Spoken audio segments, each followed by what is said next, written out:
ഇപ്പോൾ തന്നെ വൃക്ഷങ്ങളുടെ ചുവട്ടിന് എന്ത് വെച്ചിരിക്കുന്നു? കോടാലി വെച്ചിരിക്കുന്നു. ആ മാനസാന്തരപ്പെടാത്തവൻ ആ പള്ളിയിൽ 5000 രൂപ ദശാംശം കൊടുക്കുന്നവനായിരിക്കും. ആ ദൈവദാസന് പറയാൻ ധൈര്യം കാണത്തില്ല. കാരണം എന്താണെന്നറിയാമോ? ദൈവദാസന് വെളിപ്പാട് കിട്ടിയാലും ഇവൻ ഗുണപ്പെടാത്തവനാണെന്നും ഇവന്റെ വൃക്ഷത്തിന്റെ ചുവട്ടിൽ കർത്താവ് കോടാലി വെച്ചിട്ടുണ്ടെന്നും പറയാനുള്ള ധൈര്യമില്ല. സ്നാപയോഹന്നാൻ അതുണ്ടായി. ആമേൻ. സ്നാപയോഹന്നാൻ ആരുടെയും ദശാംശം വേണ്ട. സ്തോത്രം. ഹല്ലേലൂയ. ആമേൻ. അതുകൊണ്ട് ഉള്ള കാര്യം മുഖത്ത് നോക്കി പറയാനുള്ള ധൈര്യവും ആർജവവും ഉണ്ടാകണം. പിണങ്ങുന്നവർ പിണങ്ങട്ടെ. സ്തോത്രം. നമ്മൾ എന്ത് ചെയ്യണം? നല്ല ഫലം കായ്ക്കണം. നല്ല ഫലം നമ്മൾ കായ്ച്ചില്ല എങ്കിൽ നമ്മളെ നോക്കത്തില്ല. എന്നെ ആയാലും നിങ്ങളെ ആയാലും എന്ത് ചെയ്യും? വെട്ടി എവിടെ ഇടും? വെയിലിടും.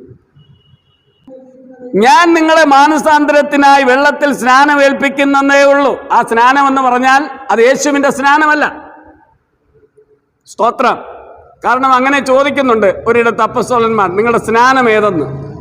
ആമേൻ. യോഹന്നാന്റെ സ്നാനമെന്നാണ്. അന്ന് യോഹന്നാന്റെ കൈക്കീഴിൽ സ്നാനപ്പെട്ടവരാണ് ആര് കണ്ടുമുട്ടിയത്? അവിടെ വെച്ച് അപ്പസ്തോലന്മാർ കണ്ടുമുട്ടിയത്. പരിശുദ്ധാത്മാവ് ഉണ്ടെന്ന് പോലും ഞങ്ങൾ കേട്ടിട്ടില്ലെന്ന് അവർ പറഞ്ഞു. അപ്പോൾ ചോദിച്ചു, നിങ്ങളുടെ സ്നാനം ഏതാ?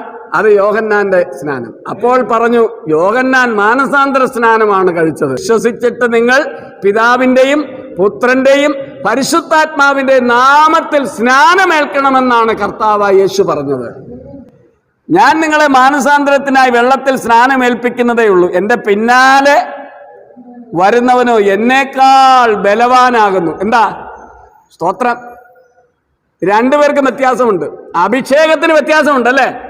യോഹന്നാന്റെ ശുശ്രൂഷയല്ല യേശു ചെയ്ത ശുശ്രൂഷ ആണ്.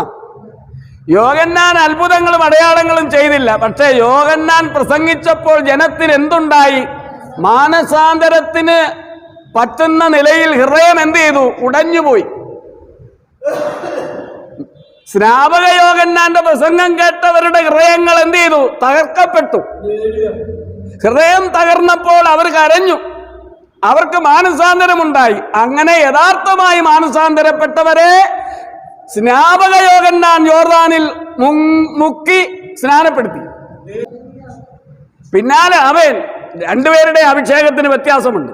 സ്നാപക യോഹന്നാന്റെ അഭിഷേകത്തിന് വ്യത്യാസമുണ്ട്, യേശുവിന്റെ അഭിഷേകത്തിന് വ്യത്യാസമുണ്ട്. ഓരോ അഭിഷേകത്തിനും അതിൻ്റെതായ വ്യത്യാസങ്ങളുണ്ട്. ഒരാളിന്റെ ആത്മീയ തലത്തെ അനുസരിച്ചാണ് ദൈവം ആത്മാവിന്റെ അഭിഷേകത്തെ പകരുന്നത്.